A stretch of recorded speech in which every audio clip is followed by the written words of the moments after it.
نحمده ونصلي على رسوله الكريم اعوذ باللہ من الشیطان الرجیم بسم اللہ الرحمن الرحیم کنتم خیر امۃ اخرجت للناس تأمرون بالمعروف وتنہون عن المنکر وتؤمنون باللہ۔ اس آیات میں اللہ رب العزت اس امت کو یہ فرما رہے ہیں کنتم خیر امۃ، تم بہترین امت ہو، اخرجت للناس، تمہیں بھیجا گیا ہے لوگوں کے نفع کے لیے۔ تو وہ نفع کیا ہے؟ تأمرون بالمعروف وتنہون عن المنکر، اچھی باتوں کا حکم کرنا، بری باتوں سے منع کرنا، وتؤمنون باللہ، اور دوسری جگہ فرمایا ومن احسن قولا ممن دعا الی اللہ وعمل صالحا وقال اننی من المسلمین، فرمایا اس شخص سے بہتر بات کسی کی ہو ہی نہیں سکتی جو لوگوں کو اللہ کی طرف بلائے۔ اور پھر ایک اور جگہ ارشاد فرمایا قل ھذہ سبیلی ادعو الی اللہ، کہ میرا کام یہ ہے کہ میں لوگوں کو اللہ کی طرف بلاتا ہوں،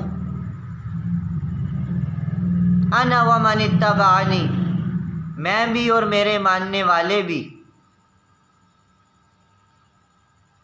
تو یہ کام اس امت کی ذمہ داری ہے، نیکی کا حکم کرنا، برائی سے منع کرنا، یہ اس امت کی ذمہ داری ہے، مگر آج امت اس کو ذمہ داری نہیں سمجھتی۔ حدیث میں آتا ہے اللہ کے نبی ممبر پہ بیٹھے اور لوگوں سے فرمایا کہ امر بالمعروف اور نہی عن المنکر کرتے رہو، مبادا وہ وقت آ جائے تم دعا کرو تمہاری دعا نہ قبول ہو، تم سوال کرو تمہارا سوال نہ حل کیا جائے، اور تم دشمنوں کے خلاف مجھ سے مدد چاہو، میں تمہاری مدد نہ کروں، تم دشمنوں کے خلاف مجھ سے مدد چاہو، تم دعا کرتے رہو، اللہ رب العزت مدد نہیں کریں گے۔ کس لیے کہ امر بالمعروف اور نہی عن المنکر کی چھوڑنے کی وجہ سے یہ سمت کی ذمہ داری ہے۔ ایک لمبی حدیث ہے ابو یعلا کی، جس میں اللہ کے نبی نے فرمایا ایک زمانہ ایسا آئے گا کہ تمہاری عورتیں سرکش ہو جائیں گی اور تمہارے نوجوان آوارہ ہو جائیں گے، تم جہاد چھوڑ دو گے۔ تو صحابہ نے پوچھا یا رسول اللہ کیا ایسا وقت بھی آئے گا؟ آپ نے فرمایا اس سے بھی سخت ہوگا۔ تو صحابہ نے پوچھا یا رسول اللہ اس سے سخت کیا ہے؟ آپ نے فرمایا کہ ایسا زمانہ آئے گا تم نیکی کا حکم کرنا چھوڑ دو گے، برائی سے منع کرنا چھوڑ دو گے۔ کہ یا رسول اللہ ایسا ہو سکتا ہے؟ اللہ کے نبی نے فرمایا اس ذات کی قسم جس کے قبضے میں میری جان ہے، اس سے بھی سخت ہوگا۔ اس سے سخت کیا ہوگا؟ تو اللہ کے نبی نے فرمایا تم گناہ کو نیکی سمجھو گے اور نیکی کو گناہ سمجھو گے۔ یا رسول اللہ ایسا ہو سکتا ہے؟ فرمایا اس سے بھی سخت ہوگا۔ اس سے سخت کیا ہے؟ تو اللہ کے نبی نے فرمایا تم برائیوں کی دعوت دو گے، نیکیوں سے منع کرو گے۔ کہ یا رسول اللہ ایسا بھی ہو سکتا ہے؟ تو اللہ کے نبی نے فرمایا اس سے بھی سخت ہوگا۔ اس سے سخت کیا ہے؟ تو پھر اللہ کے نبی نے فرمایا جب تم نیکی کا حکم کرنا چھوڑ دو گے، برائی سے منع کرنا چھوڑ دو گے، جب تم کہو گے، مفہوم ہے جب تم یہ کہو گے کہ ہماری اپنی قبر ان کی اپنی قبر، وہ جو مرضی کریں، نیکیوں کا حکم کرنا چھوڑ دو گے، پھر برائیوں کی دعوت دو گے، تو پھر کیا ہوگا؟ تو اللہ کے نبی نے فرمایا پھر تم پہ آزمائشیں آئیں گی، پھر ایسے عذاب آئیں گے کہ تمہارے بردبار لوگ بھی، عقل والے بھی حیران رہ جائیں گے۔ ایسے ایسے مختلف قسم کے عذاب آئیں گے۔ ایک حدیث میں فرمایا جو چھوٹوں پہ شفقت نہیں کرتا، بڑوں کا احترام نہیں کرتا، اور اچھی بات کا حکم نہیں کرتا، بری بات سے منع نہیں کرتا، ہمارا اس کے ساتھ کوئی تعلق نہیں۔ تو یہ کام صرف دعوت تبلیغ کا نہیں ہے، چند آدمیوں کا نہیں ہے، کسی ایک خاص جماعت کا نہیں ہے، یہ اس امت کی ذمہ داری ہے۔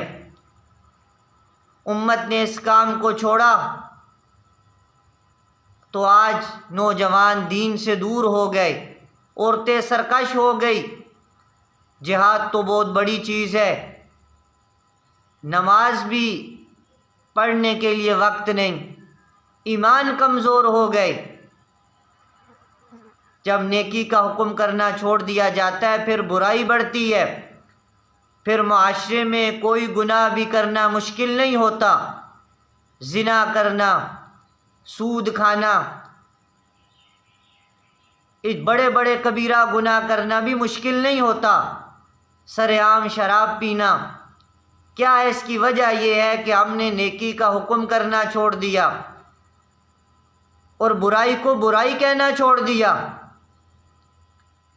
آج کتنے لوگ ہیں جو ہم برائی کو برائی کہتے ہیں، جھوٹ بولنے کو ہم کہتے ہیں ساری دنیا جھوٹ بول رہی ہے، ہم نے بول لیا تو کون سی قیامت آ جائے گی، ساری دنیا دھوکہ دے رہی ہے، ہم نے دے دیا تو کون سی قیامت آ جائے گی۔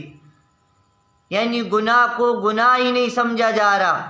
اس کی بنیادی وجہ یہ ہے کہ نیکی کا حکم کرنا ختم ہو گیا۔ اب ماحول میں بڑے سے بڑے گناہ کو گناہ نہیں سمجھا جاتا۔ جب بھی کسی قوم اور کسی ماحول میں دین دعوت کا کام ہوتا ہے تو گناہ کرنے والا ڈرتا ہے کہ اگر میں گناہ کروں گا، شراب پیوں گا، زنا کروں گا تو مجھے اس سے روکا جائے گا، مجھے دعوت دی جائے گی، مجھے برا بھلا کہا جائے گا۔ آج ہم گناہ کرنے والوں کے ساتھ مل بیٹھتے ہیں، ہنستے کھیلتے ہیں، جس طرح خیر ہے، کوئی بات نہیں، گناہ ہو گیا تو کوئی بات نہیں، کرتے رہو۔ ایمان کے 3 درجے ہیں۔ پہلا درجہ یہ ہے کہ آدمی ہاتھ سے روکے، ہاتھ سے نہیں روک سکتا، زبان سے روکے، زبان سے نہیں روک سکتا تو دل میں برا سمجھے۔ آج ہم دل میں بھی برا نہیں سمجھتے، ہمیں پتہ ہے کہ فلاں آدمی شراب پیتا ہے، فلاں آدمی یہ غلط کام کرتا ہے، ہم پھر بھی کھلے دل کے ساتھ اس کے پاس بیٹھتے ہیں، گپ شپ لگاتے ہیں اور اس سے نفرت بھی نہیں کرتے، اسے برا بھی نہیں کہتے۔ تو معاشرے کا جو بگاڑ ہے وہ نیکی کا حکم نہ کرنے کی وجہ سے ہے اور برائی سے نہ روکنے کی وجہ سے ہے۔ جتنے بھی نبی آئے، جب بھی کوئی قوم قبیلہ بگڑتا، نبی آ کے یہ محنت کیا کرتے تھے کہ لوگوں کو اللہ کی طرف بلاتے تھے۔